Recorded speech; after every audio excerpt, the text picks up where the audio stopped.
On arrive en ligne. Et c'est bon, on est en ligne. Hello, everyone. Thank you for joining us today. We have a great guest joining us. We'll have an interview with Frédéric Chesnais. Hey, good morning. Good morning, Frédéric. How are you today? Yeah, good. Thank you. Thanks for having me. My pleasure. It's great to have you, and it's great to have Atari as a new member of the Blockchain Game Alliance. Before we jump into the interview, I'd like to give a brief presentation about what is the Blockchain Game Alliance and what are the main activities. So the Blockchain Game Alliance, it's a non-profit organization that is focused on promoting the adoption of blockchain technology within the video game industry. We have over 150 members among all our members. Our goal is to spread awareness about blockchain technology, non-fungible tokens, decentralized gaming, DAO, and other possible use that this new technology can bring to gaming, and fostering new ways to create, publish, play, engage with your community of players, explaining how players, developers can benefit from it. We're also strong advocates for diversity and more inclusivity of women in our industry, and I've run several events dedicated to 100% dedicated to women of blockchain gaming industry. And we are also providing various opportunities for our members, whether individual or companies, to share knowledge, to collaborate, to present their product, to present their game, to give them speaking opportunity and engage around discussion, both technical and non-technical, on the topic. Our core activity is networking, research and reporting, representing blockchain games company, and advocating for the use of the technology.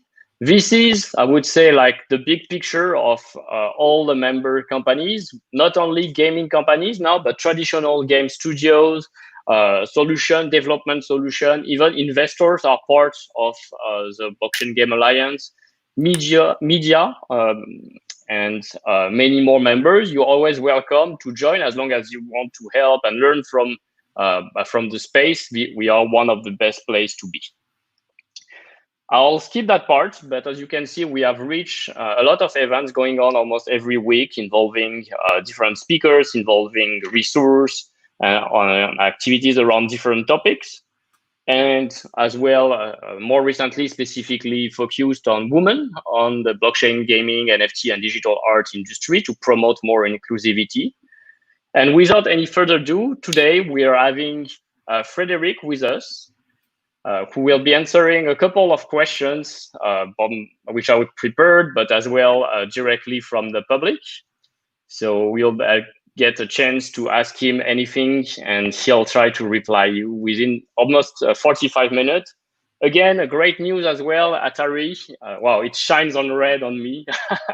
Atari is now a proud member of the Blockchain Game Alliance. So thank you for joining us and becoming support. And also a big thanks to our sponsors who are contributing to making blockchain and the Blockchain Game Alliance move forward, namely AMD, Ubisoft, Matic, MakerDAO, Algorand, and Animoca brands.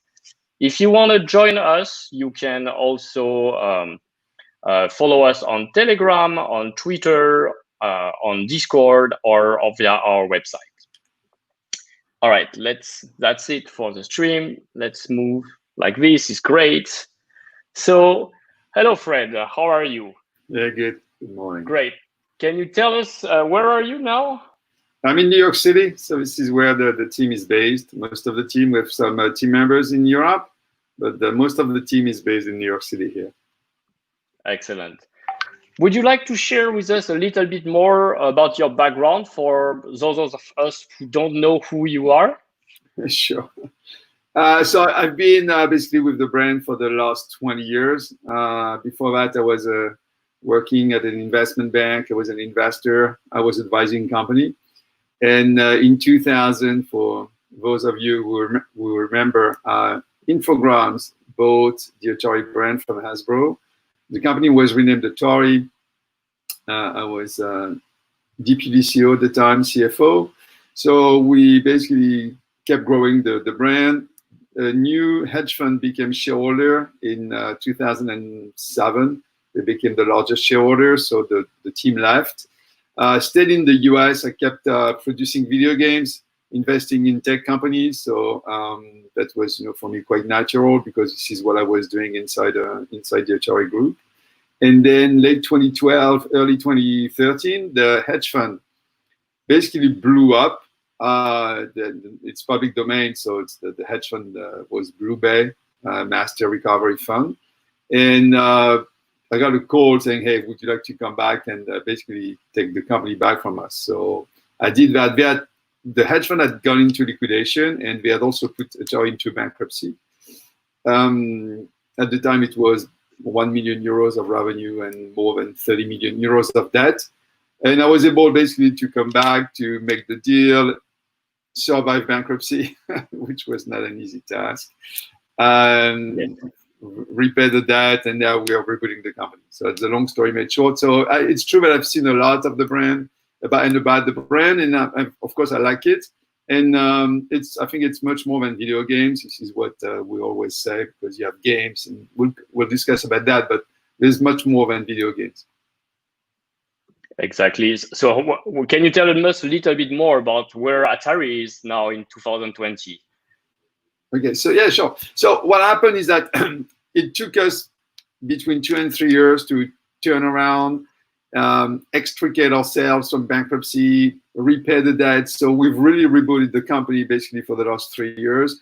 So today, if you want to keep it very, very simple, of course we do games, normal boxes, mainly mobile and online games. So that's still the core business of the company. Then we do the licensing that comes with the games. It's not only T-shirts, because everyone thinks about T-shirts, but it's more toys, arcade gaming machines. I mean, I didn't come back for T-shirts. So we do last year, and the last 2 years, we've seen a significant and great business with arcade gaming machine for home entertainment, like medium-sized machine, 150 centimeters, for instance. So that's the licensing. Yeah, that's significant contributor to our business.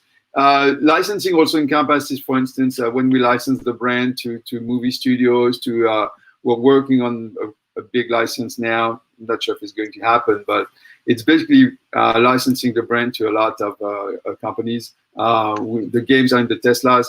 This is for us a licensing arrangement. So games and licensing, that's one thing.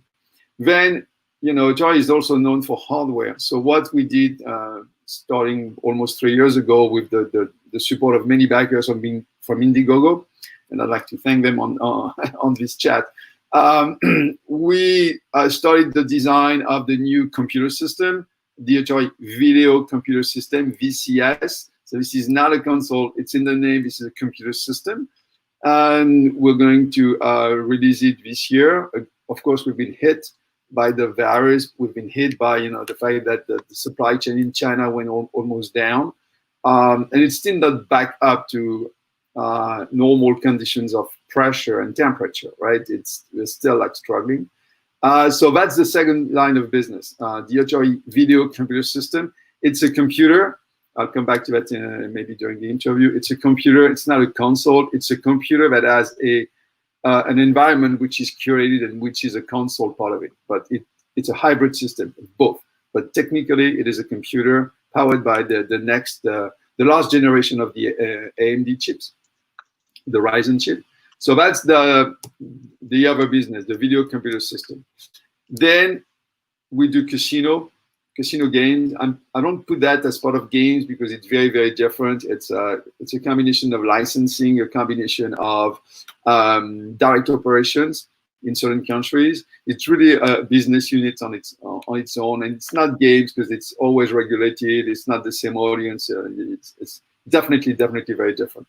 So games and licensing, the video computer system, casino, just to mention it, and then of course the tokens, the blockchain. Everything that we are doing here, and that's what we call Atari partners, because it's quite broad.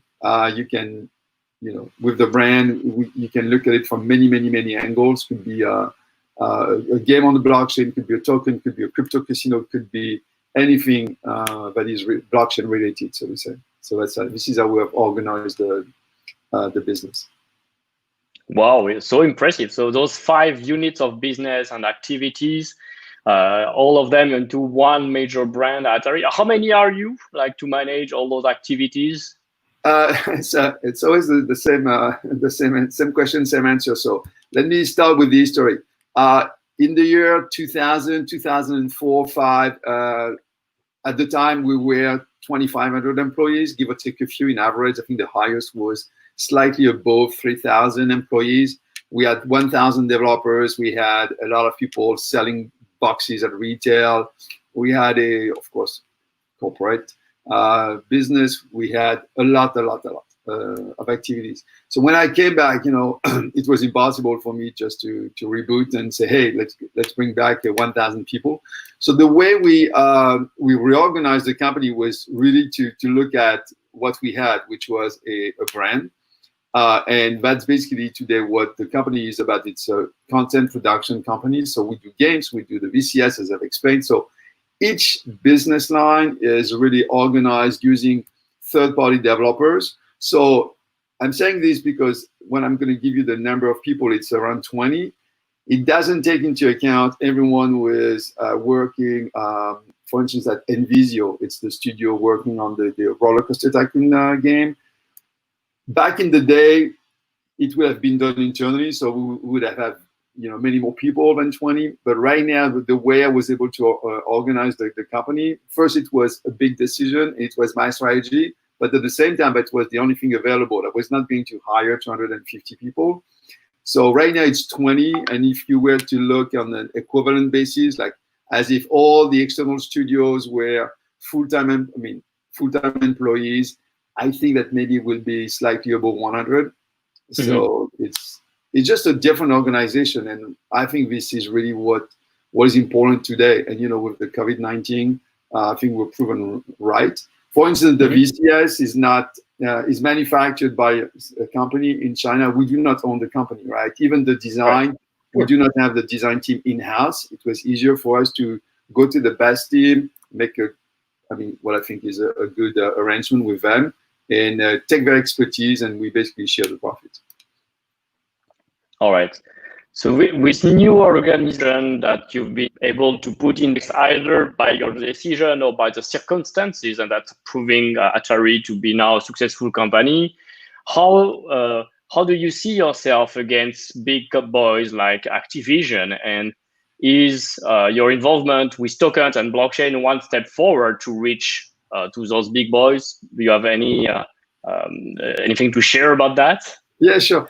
It's very funny because, if you look back at the year just before the year 2000, or even in the year 2000, the Atari group was quite comparable. Not quite comparable. We were smaller, but it was 1 to 4, 1 to 5. So it was still, still in the same kind of category, right?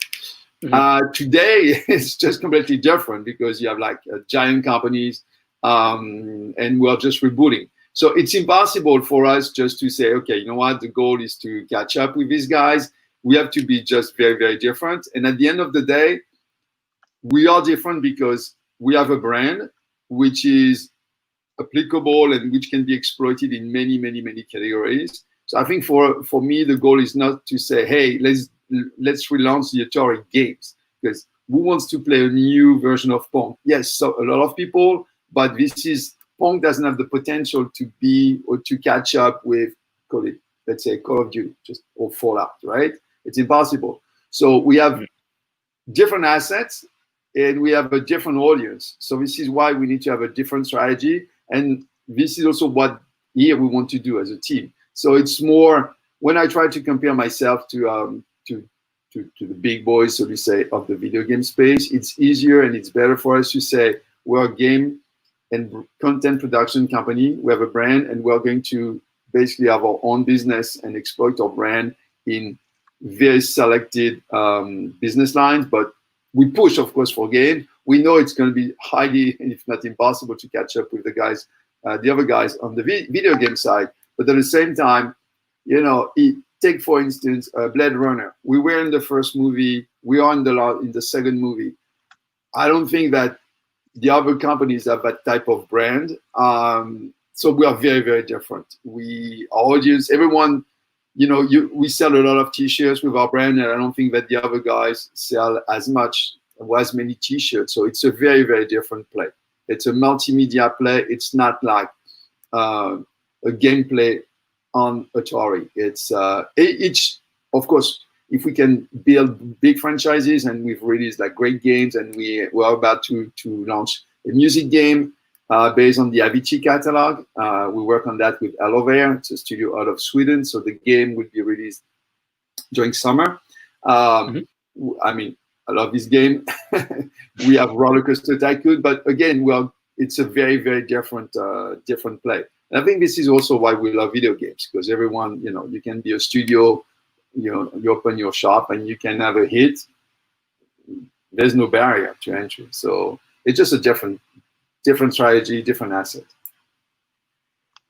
Interesting. And you've shown like whether it's 10 years before or now, or probably 10 years in the future, there's always a way to position Atari within that ecosystem and to find the right place.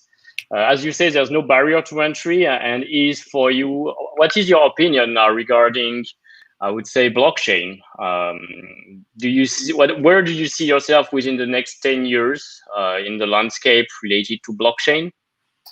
Well, I think, blockchain is here to stay, and it's true that, I wanted to join the alliance. I have been wanting to do it for a very long time, but still a small team, and we were very, very busy. But I think, the issue from is very simple. Most of people tend to say, okay, blockchain is crypto, and therefore, because the cryptos have crashed, not so long ago, blockchain is dead. This is just wrong. It's completely wrong, right? Crypto may die, a cryptocurrency may just disappear. Blockchain is here to stay. That's so different, and I think this is why still it's like the internet. Because of the dot-com crash in the years 2000, people would say, "Oh, the internet is dead; it's not going to make it." Completely wrong, and I think this is the same for the blockchain. I think that right now this is just the beginning, and we have not even scratched the surface of what can be done. Of course, with the blockchain technology, games is one, but at the end of the day, look, if you look at DeFi, this is really, this is what everyone wants to do, because it's a lot of flows. It's a very significant business. And the blockchain brings, I'm not going to explain the benefits of blockchain here, of course, but blockchain can bring, we all know that with the security systems, the fact that it is decentralized, there are so many things that can be done. So I think that for me, the way I look at it is really disconnect, decouple on the one hand, any trading on crypto or whatever, can happen in your portfolio of tokens, and then the blockchain business, which is here to stay. Let me give you an example. Today, you have basically 4 billion people that are connected to the internet on the planet. That's give or take a few. I'm saying 4 just to give a big number. Is it 3.5 or 4? Doesn't matter. It's around half, between 40% and half of the population. In the next 3 years, you're going to see a significant increase. I'm not saying from 4 to 8. And when I mean an internet connection, I mean a very good internet connection, of course. Something that you can use to work. You don't have to wait. It's a very high-speed internet connection. In the next 2 to 3 years, and when you look at what's going on with the satellite systems, SpaceX recently launched just after the launching the Falcon to the ISS. They just launched a new wave, a new bunch of small satellites. So it's coming. So from 4, are we going to be 8 billion, 7 billion? Doesn't matter. You're going to see a minimum of 2 to 3 additional billion people connected to the internet. These guys, they will work on the internet. They have, and they will never have an Amex. They will never have a MasterCard, a credit card. They may have a bank account, but what they're going to have, for sure, I can tell you, they're going to have a phone, they're going to have an internet connection. And I think that the only way you can securely and safely work with these new individuals on the internet is through the blockchain, because this is going to be much safer than That would be the only way first. It's not going to be safer. It's going to be the only way. How do you send money to someone that doesn't have a bank account? You have to do it on the blockchain. And you're going to see, look at it, 4 billion people today, 6, 7, 8 billion people tomorrow. I always say the same thing, so it's good. I've said it, I'm going to keep saying it until we are, and maybe in 2 years I'll be like, hey, you know what, I was saying 4 to 8, maybe it's 4 to 6, but I think the trend is here. Who knows? So Yes. Blockchain is here to stay. That's why blockchain is here to stay. In addition to anything you can do, like if you take a real estate in France, for instance, you're French, I'm French, we all know it takes months and months and months just to transfer a piece of real estate.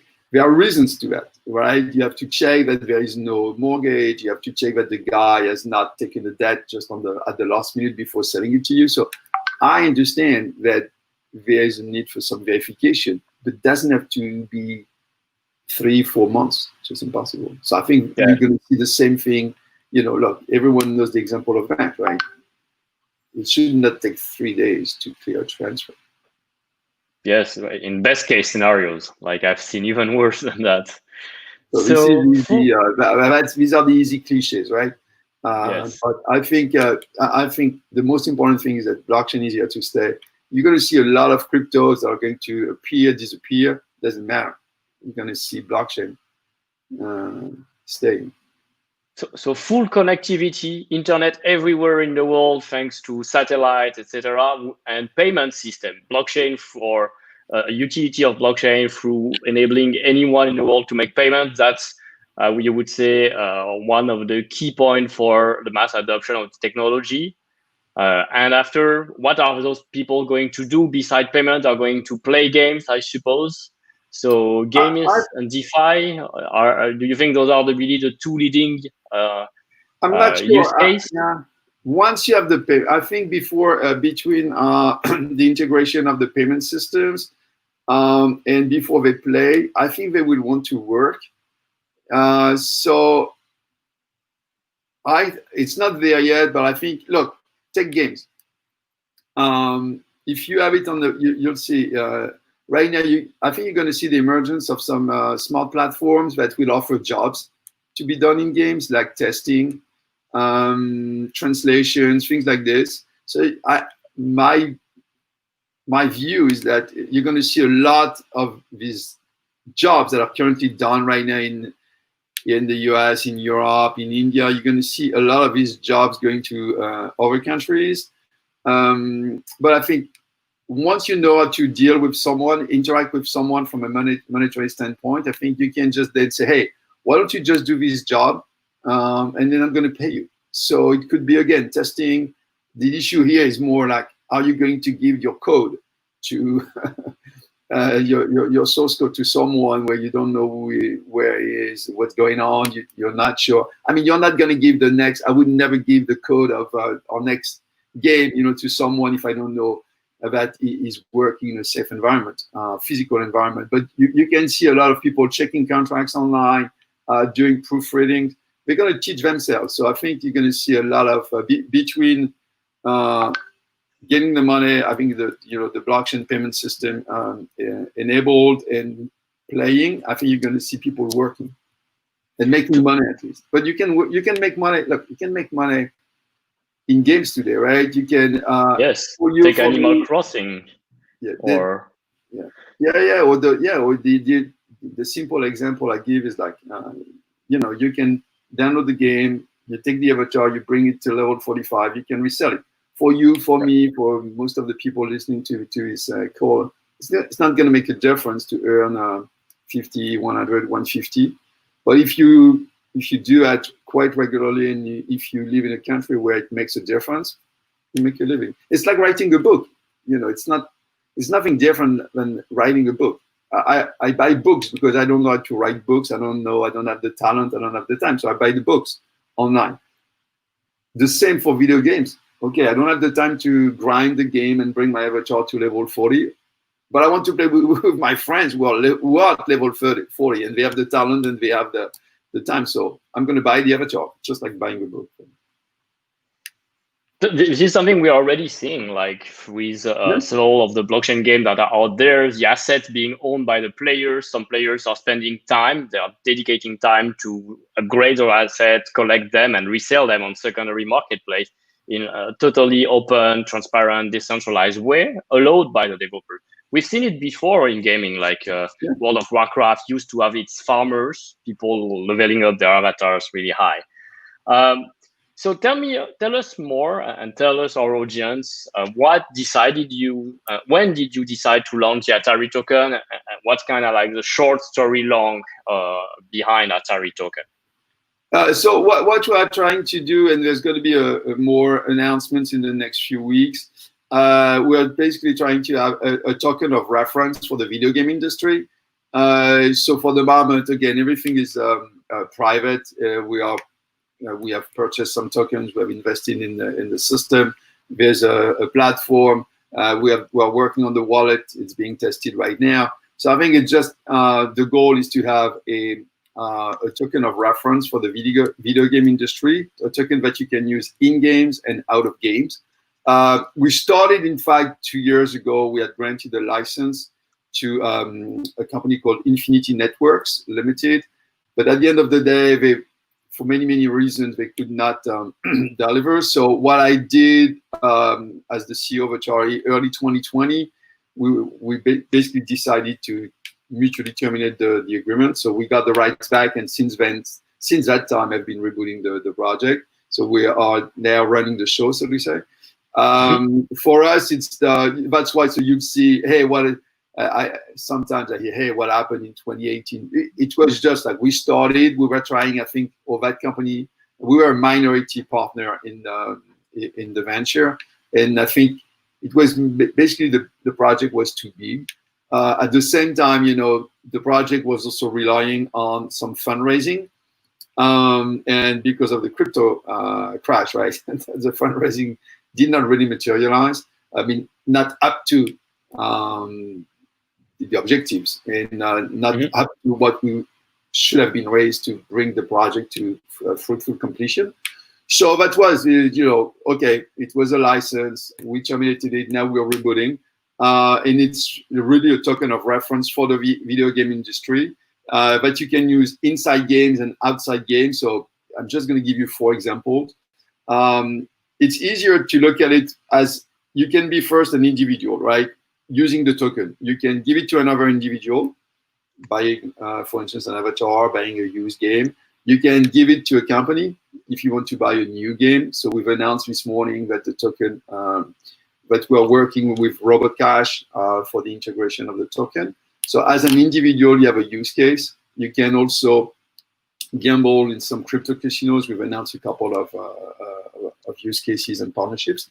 And as a company, you can also use it to give it to another individual, like I'm paying my services for testing, or I can also give it to another company. We have a deal with Arkane, which is a network, for instance, out of Europe, but we're working on many more use cases. So it's as simple as possible. This is not like a tech play. We're not saying, oh, we found the new way to use the blockchain. We are also aware and of all the limitations on ERC20, so we know that we're working on that. We're like everybody, but I think it's not a hit and run project. It's really a long-term play. It's 10 years down the road, so we're just going to take our time to do it right. And yeah, you're going to see more use cases. You're going to see tokens being basically put in circulation from time to time, and it's just like see you in the next 5 to 10 years. Yes, so working hard step by step to bring the adoption, to grow the ecosystem, the different partners, the different games, and the services that can accept it, that can help also their users consume it in various places, in games, but also outside of games potentially. So that's the grand vision behind.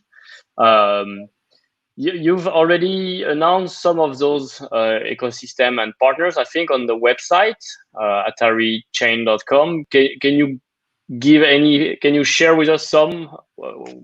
If you take, for instance, Native Gaming, that's so if this is a casino where you can play in crypto, you will be able to play inside the casino with the tokens. Arkane is another one, which is a network of platforms. You have also, as I've just said, I think it hit the wires this morning, Robot Cash. So this is going to be implemented early next year, not now. It's basically using the token as a currency. And what we're also doing, just to show that we do support blockchain and we're a strong believer in the technology. In the Atari VCS, I'm switching tracks a little bit here, but just to keep the flow, to show that the commitment of Atari to the blockchain technology is not only like a press release, but also putting money. We on the Atari video computer system, the Atari VCS, we're gonna basically the goal is to have as many applications as possible. And if you buy the VCS with a crypto, we're going to give a discount. So interesting. I'm not going to give you the discount now because this is part of the marketing plan of the VCS. But if you buy in ETH, Bitcoin, Litecoin, the Bitcoin Cash, we're going to give you a discount. Just because I think it could be also a nice way inside the Atari VCS to have. We have a portal. We have basically an Atari environment. So we want to be able just to have a system that is friendly to the blockchain community. Remember that, for those of you who don't know, the Atari VCS, you can install any operating system. It's really like for $300, you have 8 gig of memory, and then you can basically do what you want with it, and you can also upgrade. So yeah, it goes much further down the road. It's not only, let's do a press release. We're going to give discounts as well. Interesting. Do you see also potential for adopting this strategy beyond the Atari VCS, but also enabling discounts on games that could be sold, games you're publishing, mobile games potentially even, or other products? So yes, for instance, we've announced, I think it was 2 weeks ago, we've announced an agreement with the Litecoin Foundation. We're going to upload and offer a lot of Atari products in their store. They have a store at the foundation. So if you pay with the Litecoin, you'll get some discounts. I think, at the end of the day, all these crypto currencies, everyone is just trying to push the use case. The number of use cases, and just to have as many users as possible. I think it's going to come naturally with the growth of the population that is going to be connected. But I think it's good just to, at the end of the day, help each other. It's not like, I don't think there's ever going to be a monopoly, right? It's going to be just as many cryptos as possible. If you look at this country, I mean, in the US, before the Civil War, you had more than 2,000 different types of dollars. A lot of them were scams, by the way. But you had more than 2,000 currencies here. So it's I think at the end of the day, the Federal Reserve came on board to have $1 US, right? But I think having more than one currency is, well, each country has their own currency, but having more and more cryptos, I think that's just the trend. As long as it meets an objective, I think it's safe. I think if you want to trade, you trade. Exciting. Sounds really exciting and promising, especially when you have like a digitally native population which is more used to crypto in general, to paying in tokens. They could come and consume those tokens within games. Are you seeing eventually even one more step forward and starting to tokenize the game assets as non-fungible tokens as part of some of the games that are being developed and published, the Atari brand? Yeah. So as you know, we are shareholders in Animoca. So we've made, of course, it's been announced the Atari assets and the Atari games are in the Sandbox, which is a company dear to your heart. A little bit of a cross promotion here, but I think this is one example. We're also working on other projects on the blockchain. For instance, with native gaming, dream is to have, an Atari casino inside their world, nativegaming.io.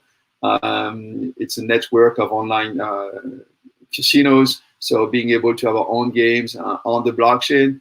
Regarding NFTs, we are working on basically a series or collection of digital assets based on the Atari universe. We're about to announce that in the next few weeks as well. This is just, I think, this is just right now. People want to collect. It's just collectible cards. We know that the limitations, but I think this is just the beginning. So yes, we're going to play, and we're going to have some NFTs based on the Atari properties.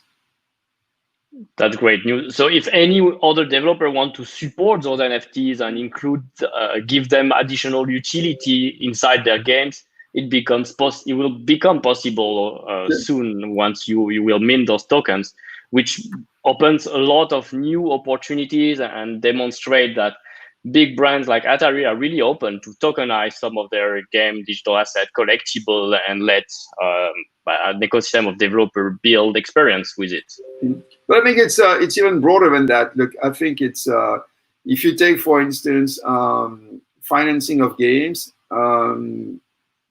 I've been working. So again, there's a lot of reason why this would never materialize at the end of the day. But from a theoretical standpoint, you could raise money to invest in a game, and you could just tokenize the future stream of revenue of that game and just allocate the money based on the blockchain.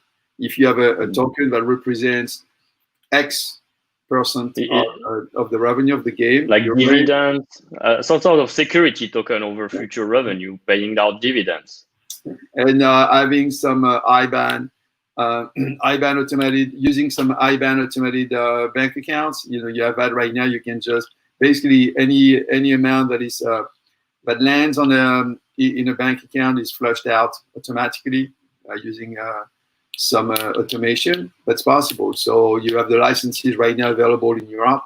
I think this is also going to be, the way to digitalize, tokenize some stream of revenue. Could be. We all know people working on that in the real estate space. Same for tokens. For games. So I think it can be applied to movies. It can be applied to basically any type of asset that produces a stream of revenue, and then there's no one involved, or there's no one being able to block the distribution. Right? You take the money. The example is super simple. Raise the money, finish the game, publish the game in the Microsoft, and put it on the Xbox Live or PSN. You just give, or Steam. You just give the correct account number to these guys. They wire the money into that account, and then the money is flushed on the blockchain. It's not difficult to do, and I think it's safe. All right, that sounds also very promising and potentially something to be developed. Not doing it. I think it's just. No, you're not doing it. Just some ideas where the conversation leads to. So who knows? Maybe in a few years we'll remember that. If you like, we can jump into the public Q&A. I see on the chat there's a bunch of questions, so the conversation seems to be really inspiring for all the viewers on our live stream. So let's see. Let me pick a few questions. You can also. So let's go directly on the topic of blockchain, I would say first, before jumping back to VCS. I see mostly question around it. I guess first question here is like, is there some sort of white paper? So it's regarding in the next few weeks. Yes, right now it's under NDA because we're talking to private investors. And as you know, the world is basically, the landscape is changing, not daily but almost daily. So we're just playing catch up here, and it will be published before we do the public sale. Excellent. It's really interesting, as from the blockchain and crypto community, white paper is important, but from the gaming community, it's less about the white paper document. It's more about show me the product, show me the teaser, the videos, etc. So, all right, next question. Here we have another question from Pravi1, which I think can be interesting. Can blockchain game developer remix Atari branded content and use them? You do that under the license. Yes, you just send us an email at contact or licensing@atari.com, and we'll take it from there. Yeah, we are more than open to that. Excellent. So we are going to see great remix, user-generated content, new licensed games that use it and used digital asset on the blockchain with Atari license. One question from Tim here. So will Atari Token also be available as an in-game currency for games that aren't licensed by Atari? I think if yes. It's possible in your game, the short answer is yes. General question, general answer, so yes. Subject to contract and subject to a partnership agreement, but yes, that's the goal. Is to be. We don't want to have a project where we say, hey, you can only use it on our platform. It's really to use an old word. It's utility token. That's the goal.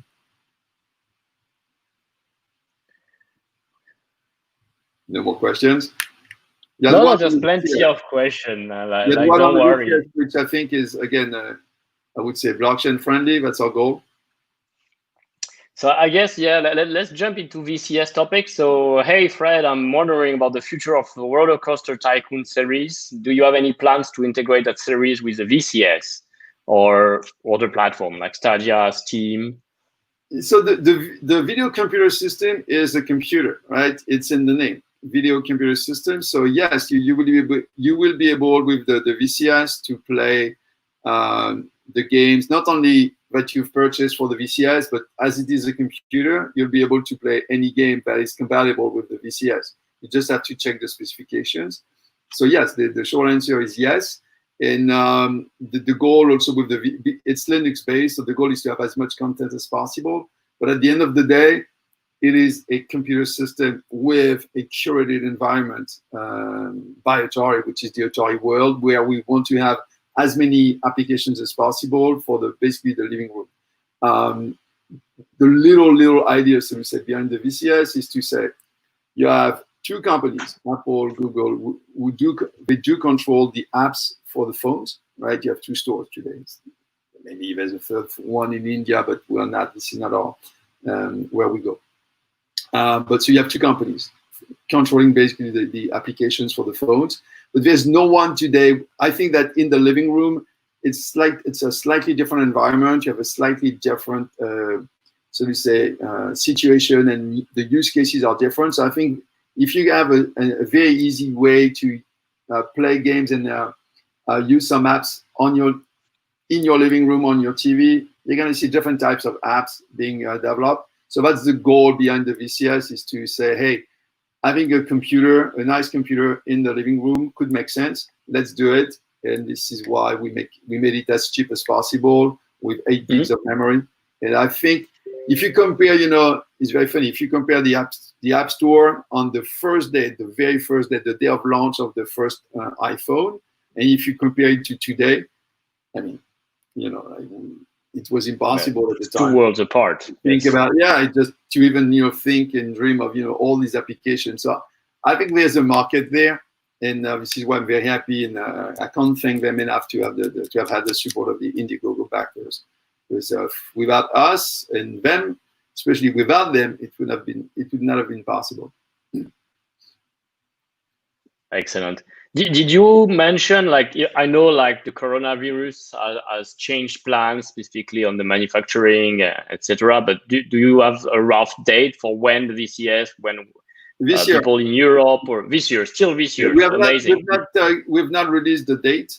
The team is working on it, but again, it's what people look. Sometimes I receive private messages on Twitter and on emails, and people are like, "Oh, what's going on with the VCS? How is it that you were not able to do it?" I mean, sometimes of course, it's a minority, but I think it's important to acknowledge the fact that look, China was down. China was shut down for many weeks. You had people going back to the office, dying, just like here in the US or in Brazil or in Europe. So at the end of the day, we're talking what, 6 months delay. I know for some people it's a lot of time, but I think right now, I think it's important to acknowledge that, and also to realize, for those of you who don't, and if some people keep sending me these emails, it means that they have not realized that China, I mean, the world is not back to a normal situation. But right now, the supply chain is still pretty much upside down in many countries. And to make a product, any product, it's not only the VCS, any product, you need all your parts. Right now, the supply chain in China is not back to normal. You can't today say, I am sure that I will have all the parts to produce and deliver any product. There's a race right now. If people don't get that, it means that they don't understand what's going on, and maybe they're just looking at their own situation. I respect that because they have paid or they want to pay, but you should just look at what's going on. It's still a very rocky situation. Every day you have like, hey, you want your part? Oh yeah, of course I had told you, and I guaranteed to you would have it tomorrow. You know what? It's not going to happen. So what do? You need the parts to build any machine and any product. It's very challenging and complex. But definitely, good things come to those who wait, right? And you're here, you're transparent about those issues. That's things like you can act upon. That's things you just can't. That's the situation of the world is now. But at the same time, we have people in lockdown. They have plenty of time to play games. So they are excited and becoming impatient to play on their newest Atari device, like they've been fantasizing about for some time. So, yeah, I guess. Respect that. No, don't get me wrong. I respect that. I respect that. Definitely. If there's one thing that everyone can be assured of, is that we are working like crazy, the team here, and I'd like to thank the team for that as we're closing this interview.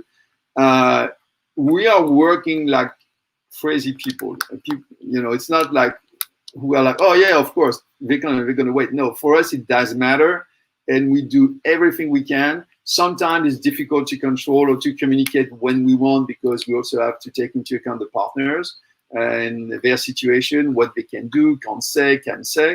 But everyone here should be assured that we are working like crazy. For us, it does matter. But at the end of the day, it's been a pretty challenging situation. When you look at 42 million people in the USA losing their jobs, yes, we are late on the Atari video computer system. Yes, we are working like crazy, but there's nothing else we can do. All right. So let's end the part from the public Q&A and finish this interview. Thank you so much, Fred, for your time. Do you have like any word for the end? Like what are maybe any recommendation to all those members from the Blockchain Game Alliance to about like how to stay afloat in this current context, what to look for, and how you open to new partnership with our members, for example, or. Yeah, I think definitely, gaming on the blockchain is just at the beginning. You're going to see a lot of new, features, gameplays, new types of games. Of course, we're limited by the number of CCUs that you can currently have, the number of transactions. So at the end of the day, I think it's here to stay. It's a lot of fun. First of all, because it's a game, so it has to be fun. Yes. But as developers, because you mentioned 150 members, meaning corporations, developers. I think on our end, the most important thing we do is that we try to test as much as we can, and we avoid going all in on one project unless it's fully tested, and we just take it step by step. And I think if you are a developer, don't go all in, because you never know. We all think that we are in the business, every company is going to tell you, oh, this year is going to be the best year ever in the history of the company. And I think when we all wake up, in February, March, we're like, okay, we did not deliver, but this new year now, this year is going to be the one. So I think it's important just to look at it with a very, very long-term perspective, and just when you play poker, if you go all in, you really have to be like 99% sure that it's really, you have the winning hand. And I think it's the same. Just take the long-term approach and just do a lot of testing. And because at the end of the day, it's impossible to wake up and just have the perfect solution or the perfect game. You're going to make mistakes. I've made, like, if you look at the mistakes I've made, it's a lot. You know, I've lost investments in some games, but I was convinced it was the game that was going to make it. And at the same time, you know, of course, because we're still around, we've also made a lot of money on other games. So I think it's just a question of, you know, being quite humble and testing as much as you can, and don't go all in one project unless, you know, you have basically a lot of data and backup to support your case. All right, those are very insightful recommendations. Thank you, Fred, for those. Thank you for your time and the interview. Thank you, everyone, for being on the channel and your question. And if you want to continue the conversation, feel free to write Fred. He reads your message, I can say, and he will probably answer some of them. So, yep. I'm on Twitter and Telegram. You can check me out. Excellent. Thank you, everyone. Have a great day, Fred, and bye-bye. Merci, Sébastien. Thank you, Seb. Bye.